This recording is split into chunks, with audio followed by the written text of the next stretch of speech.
for every food facility that might be touching these goods. We may not know anything about them, but we're going to require that information come in. We're going to ask for a lot of information about each shipment, but they're not really focusing upon the supply chain itself. Sure. Right. So are you suggesting that there are a number of better ways to perhaps enforce these types of regulations? Look, I worked with the United States Customs Service in the legal office when, in the 80s, narco-trafficking was a big thing.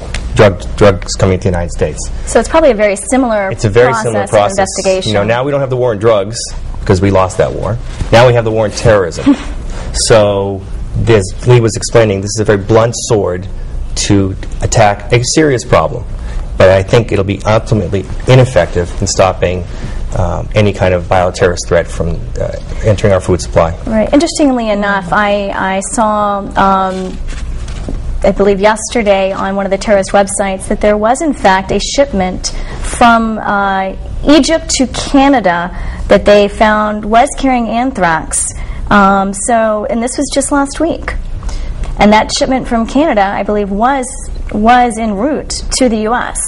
So is this the kind of regulation that would perhaps prohibit or hopefully impede such a shipment?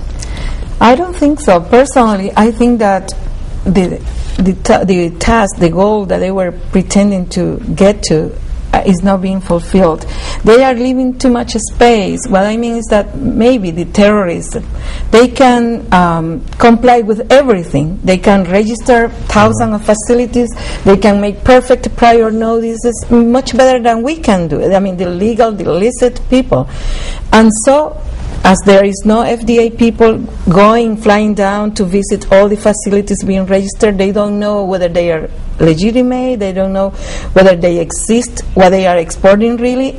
Everything is being fulfilled. Mm-hmm. And so there's still many loopholes in this process. There is plenty of space for that. So perhaps are you suggesting that this type of regulation and investigation should be left to the intelligence community instead of the FDA? That's what I suggest, both when drugs and any kind of bioterrorist threat. So it's kind of interesting that the FDA has taken on a role of investigations when they have, the FDA, as far as I know, approves medical technologies and makes sure that they're safe for use within the United States. Now, obviously, food is a food product, but what experience does the FDA have in international trade?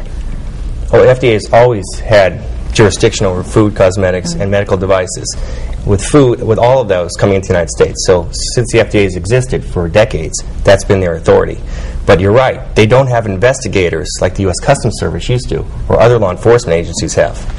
The problem is, I think, although it won't detect food that's contaminated intentionally by terrorists coming in, I think the process, as it's now in place in December 12th, will help explore the source of the contamination, at least through the registrations. That part, I think, will be successful.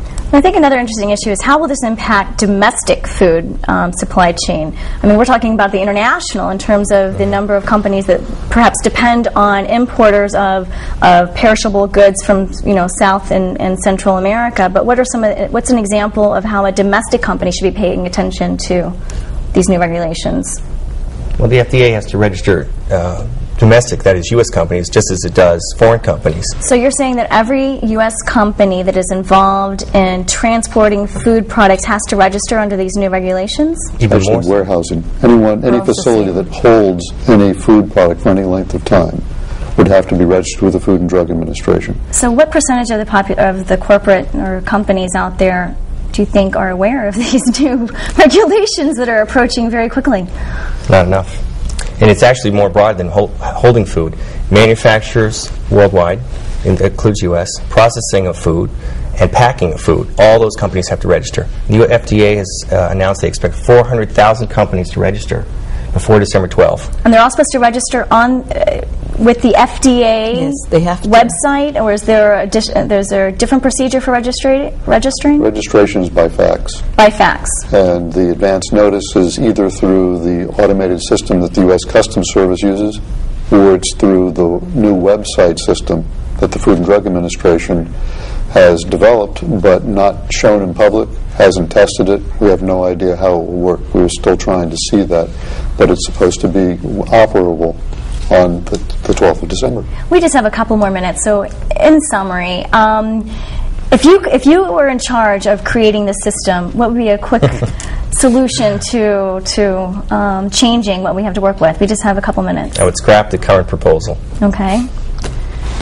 I think that you have to improve programs like the CityPath that Lee mentioned. Which program? The program that is Customs Alliance Trade Partnership Against Terrorism. Okay. You would have to improve even the BASC, which is an anti-smuggling coalition also.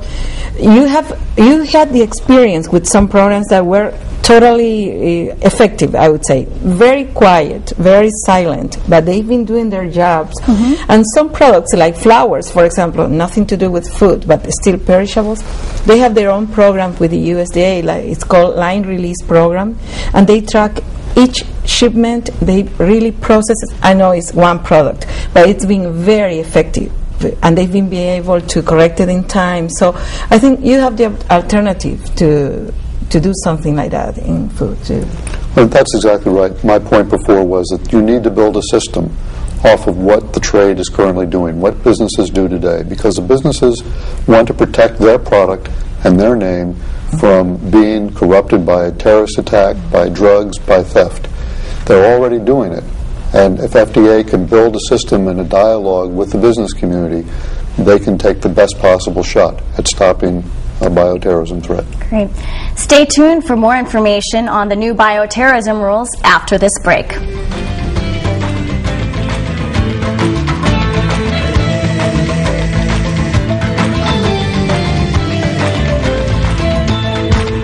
Security, I think, is not always a given, which may have been something that we took for granted in the past. To ultimately be the victor in the war against terrorism, we need all Americans to be engaged, down to the point where we ask mothers and fathers to think about doing some simple things at home to protect themselves and protect their children. No terror that's even greater, not knowing if your children are safe, if your family's safe.